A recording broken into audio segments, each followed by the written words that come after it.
أعوذ بالله من الشيطان الرجيم بسم الله الرحمن الرحيم ذلك نتلوه عليك من الآيات والذكر الحكيم إن مثل عيسى عند الله كمثل آدم خلقه من تراب ثم قال له كن فيكون الحق من ربك فلا تكن من الممترين فمن حاجك فيه من بعد ما جاءك من العلم فقل تعالوا ندعو أبناءنا وأبناءكم ونساءنا ونساءكم وأنفسنا بأنفسكم ثم نبتهل فنجعل لعنة الله على الكاذبين إن هذا لهو القصص الحق وما من إله إلا الله وإن الله لهو العزيز الحكيم فإن تولوا فإن الله عليم بالمفسدين.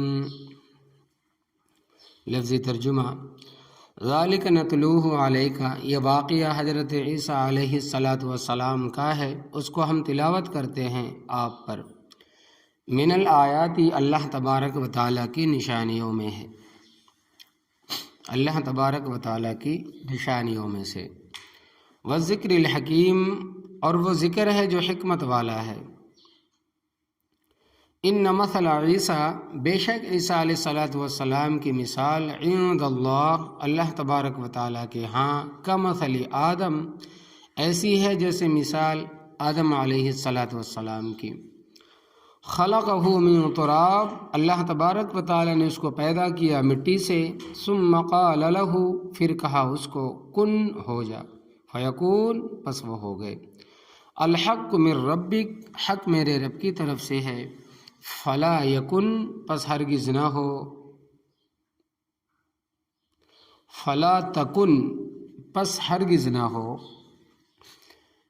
من الممترین، شک کرنے والوں میں سے، فمن حاجک، پس جو شخص جھگڑا کرے تیرے ساتھ، فیہ، عیسیٰ علیہ السلام کے متعلق، من بعد ما جاءک من العلم، بعد اس کے کہ تیرے پاس علم آ چکا، فقل، پس کہہ تو، تعالو ندعو ابناءنا، بلائے ہم اپنے بیٹوں کو، وابناءکم، اور تم اپنے بیٹوں کو، ونساءنا ونساءکم، اور ہم اپنی عورتوں کو اور تم اپنی عورتوں کو، وانفسنا وانفسکم، اور ہم اپنی جانوں کو اور تم اپنی جانوں کو، ثم نبتہل، پھر ہم مباہلہ کریں، فنجعل لعنت اللہ، پس ڈالے ہم اللہ تبارک و تعالیٰ کی لعنت علی الکاذبین، جھوٹوں پر۔ ان ھذا، بے شک یہ، لہو القصص الحق، البتہ بیان ہے سچا، وما من الہ الا اللہ، اور نہیں کوئی الہ اللہ تبارک و تعالیٰ کے سوا، وما من الہ الا اللہ، اور نہیں ہے کوئی الہ اللہ تبارک و تعالیٰ کے سوا، وَإِنَّ اللَّهَ، بے شک اللہ تبارک و تعالی، لَهُوَ الْعَزِيزُ الْحَكِيمُ، البتہ وہ غالب ہے، حکمت والا ہے۔ فَإِن تَوَلَّوْا، پس اگر وہ اعراض کرے، پس اگر وہ منہ موڑے، فَإِنَّ اللَّهَ، پس بے شک اللہ تبارک و تعالی، علیم، جانتا ہے، بالمفسدین، فساد کرنے والوں کو۔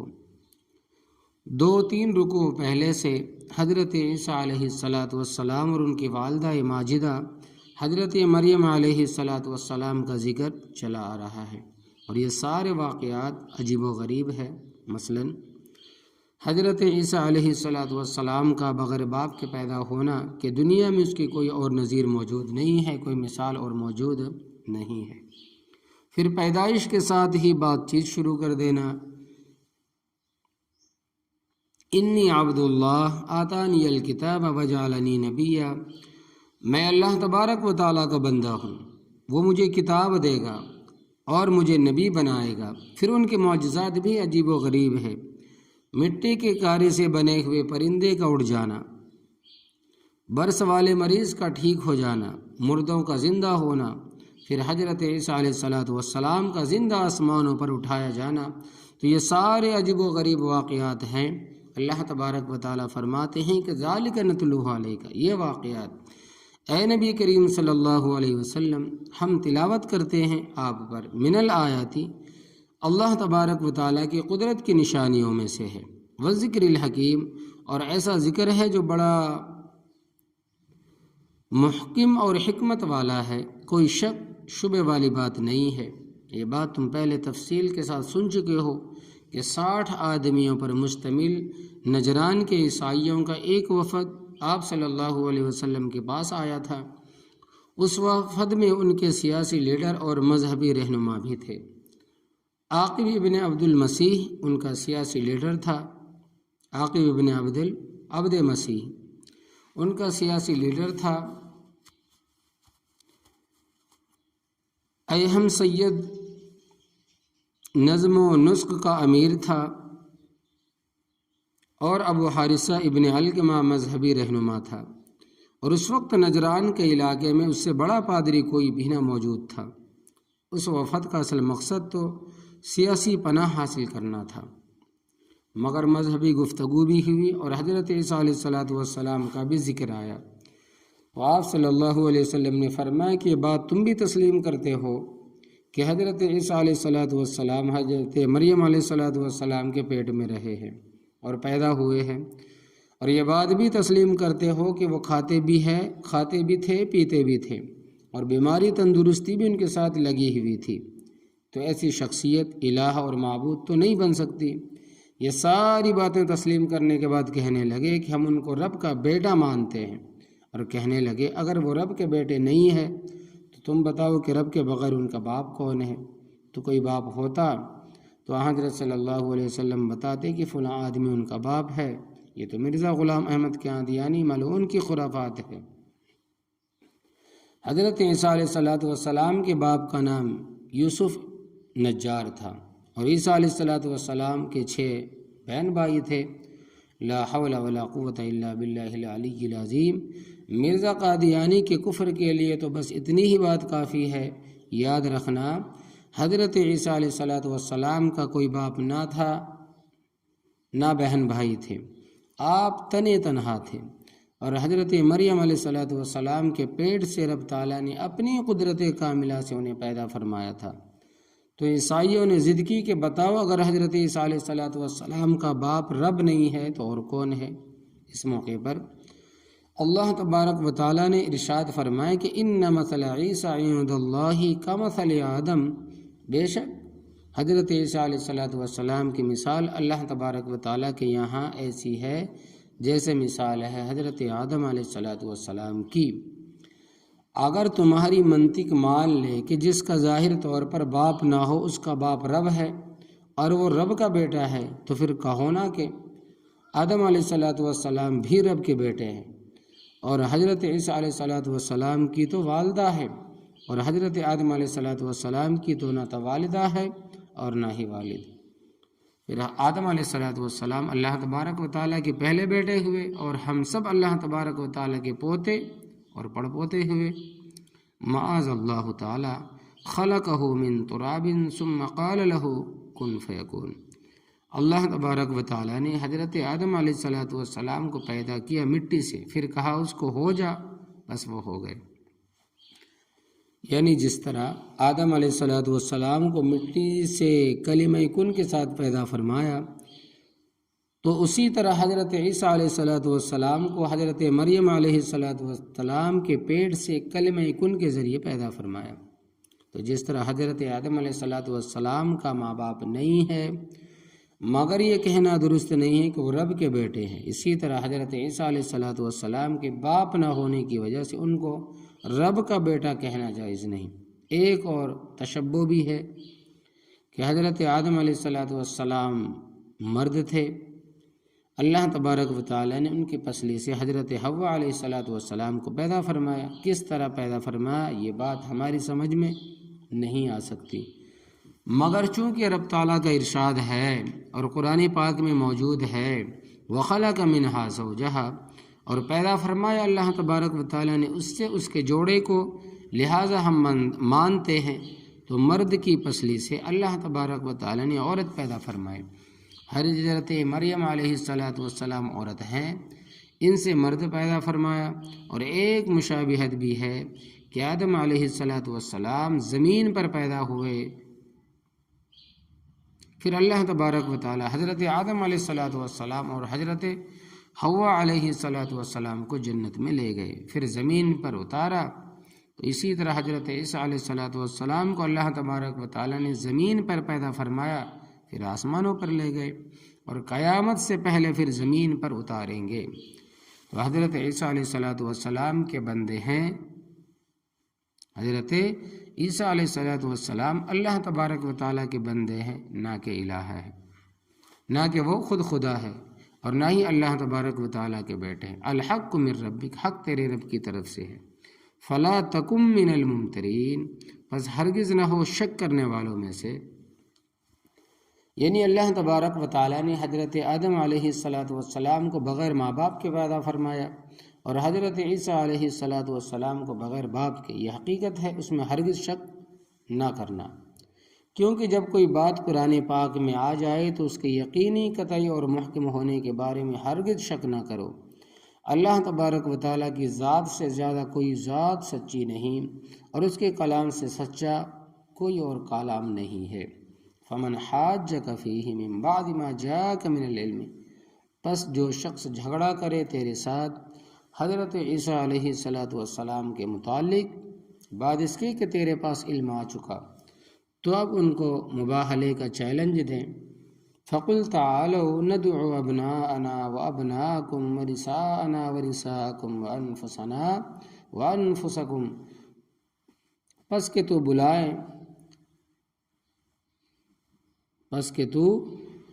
بلائے ہم اپنے بیٹوں کو اور تم اپنے بیٹوں کو، اور پس کہ تو بلائے ہم اپنے بیٹوں کو اور تم اپنے بیٹوں کو، اور ہم اپنی عورتوں کو تم اپنی عورتوں کو، اور ہم اپنی جانوں کو اور تم اپنی جانوں کو۔ ثم نبتہل فنجعل لعنۃ اللہ علی الکاذبین، پھر ہم مباہلہ کر دیں، پس ڈالیں ہم اللہ تبارک و تعالیٰ کی لعنت جھوٹوں پر۔ مباہلہ کا معنی ہے عاجزی کے ساتھ دعا کرنا، دونوں فریق کھلے میدان میں آ جائیں اور اپنا عقیدہ اور نظریہ بیان کرے اور گڑ گڑا کر دعا کرے اور کہے کہ جھوٹوں پر اللہ تبارک و تعالیٰ کی لعنت۔ اور حضرت صلی اللہ علیہ وسلم نے ان کے سامنے اپنا عقیدہ اور نظریہ یہی بیان فرمایا، اور بعد میں بھی یہی بیان کرنا تھا۔ اللہ تبارک و تعالیٰ وحدہ لا شریک لہ ہے، نہ اس کا بیٹا ہے، نہ بیٹی، نہ ماں، نہ باپ، نہ بیوی، نہ اس کی صفت ہے۔ لم یلد ولم یولد، نہ وہ کسی سے پیدا ہوا اور نہ آگے اس سے اولاد چلی ہے۔ اور تم حضرت عیسیٰ علیہ السلام کو اللہ تبارک و تعالیٰ کا بیٹا قرار دیتے ہو اور اس کا شریک بناتے ہو، اور میدان میں اپنے عقیدے کو بیان کرو۔ پھر ہم دعا کرتے ہیں، اے پروردگار، جس کا عقیدہ سچا ہے اس کو نجات دے، اور جس کا عقیدہ جھوٹا ہے اس کو تباہ کر دے، تاکہ لوگ دیکھیں اور بات ان پر واضح ہو جائے۔ چنانچہ جب صبح ہوئی تو حضرت صلی اللہ علیہ وسلم دوسرے ساتھیوں کے علاوہ گھر کے یہ افراد، حضرت حسن، حضرت حسین، حضرت فاطمہ رضی اللہ تعالی عنہ اور حضرت علی رضی اللہ تعالی عنہم کو ساتھ لے کر میدان میں تشریف فرما ہوئے، اور ان پر کمبل ڈال دیا، اور عورتوں کو ساتھ لے جانا آپ صلی اللہ علیہ وسلم نے مناسب نہ سمجھا۔ پھر ان کو فرمایا کہ آؤ میدان میں تاکہ مباہلہ کرے، لیکن عیسائیوں نے رات کو ہی آپس میں مشورہ کر لیا تھا کہ مباہلہ نہیں کرنا۔ کہنے لگے، یہ تو تم جانتے ہو کہ اللہ تبارک و تعالیٰ کے سچے پیغمبر ہے، اور پیغمبر سے جو مباہلہ کرتا ہے وہ بچ نہیں سکتا۔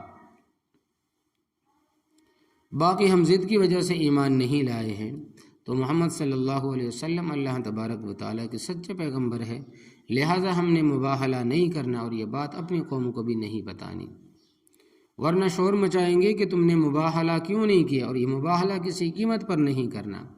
چنانچہ حضرت صلی اللہ علیہ وسلم کے پاس آئے اور کہنے لگے، حضرت تم بھی رب کو مانتے ہو، ہم بھی رب کو مانتے ہیں، تم بھی قیامت کے قائل ہو اور ہم بھی قیامت کے ماننے والے ہیں، تم بھی آسمانی کتابوں کو مانتے ہو اور ہم بھی آسمانی کتابوں کو مانتے ہیں، تم بھی پیغمبروں کو مانتے ہو، ہم بھی مانتے ہیں، تم بھی نمازیں پڑھتے ہو، ہم بھی پڑھتے ہیں، تم بھی روزے رکھتے ہو، ہم بھی روزے رکھتے ہیں، اس لیے ہم آپ صلی اللہ علیہ وسلم کے ساتھ مباہلہ نہیں کریں گے۔ ہم آپ صلی اللہ علیہ وسلم کی وفادار رعیت ہے، ہم پر جو ٹیکس اور جزیہ عائد ہوتا ہے وہ ہمیں بتائیں، ہم ادا کریں گے۔ اس طرح بات کو ٹالا اور چلے گئے۔ حضرت صلی اللہ علیہ وسلم نے فرمایا کہ اگر یہ مباہلہ کرتے تو اسی مقام پر ختم ہو جاتے، ایک بھی بچ کر زندہ نہ جا سکتا۔ اللہ تبارک و تعالیٰ کے پیغمبر کے ساتھ مباہلہ کرنا اور بچ کے جانا سوال ہی پیدا نہیں ہوتا۔ ان کے ساتھ یہ جزیہ یہ طے ہوا کہ 30 عدد اونٹ، 30 عدد گھوڑے، 30 عدد نیزے،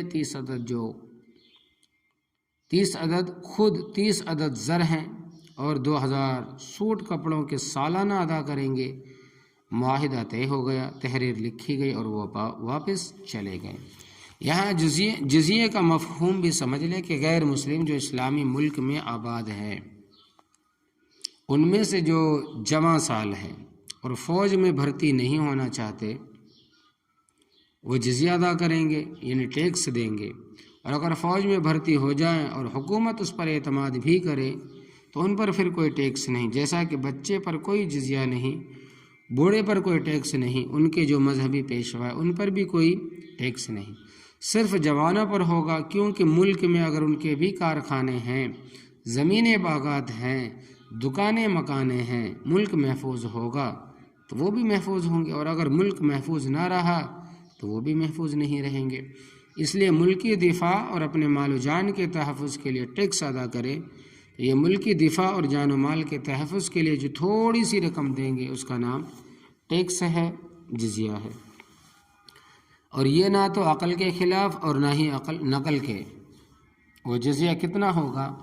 حضرت صلی اللہ علیہ وسلم اور خلفائے راشدین رضی اللہ تعالیٰ عنہم اجمعین کے زمانے میں جو امیر ترین آدمی ہوتا تھا اس سے سالانہ 48 درہم لیے جاتے تھے، اور جو اس وقت تقریباً 1500 روپے بنتے ہیں، جو اس وقت ہے وہ تقریباً 1500 روپے بنتے ہیں۔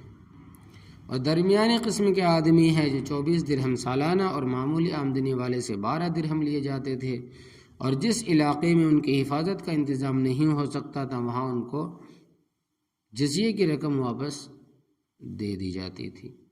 چنانچہ حضرت ابو عبیدہ ابن الجراح رضی اللہ تعالیٰ عنہ چیف کمانڈر تھے، انہوں نے عراق کے علاقے میں اپنی فوجی افسروں کو تحریری حکم بھیجا کہ غیر مسلموں سے جو تم نے جزیہ وصول کیا ہے وہ ان کو واپس کر دو، کیونکہ اس وقت ہماری رومیوں کے ساتھ جنگ ہے، ہم ان کی حفاظت کی ذمہ داری پوری نہیں کر سکتے، لہذا دیانت داری کا تقاضا ہے کہ ان کی رقم ان کو واپس کر دو۔ چنانچہ وہ رقم واپس کر دی گئی۔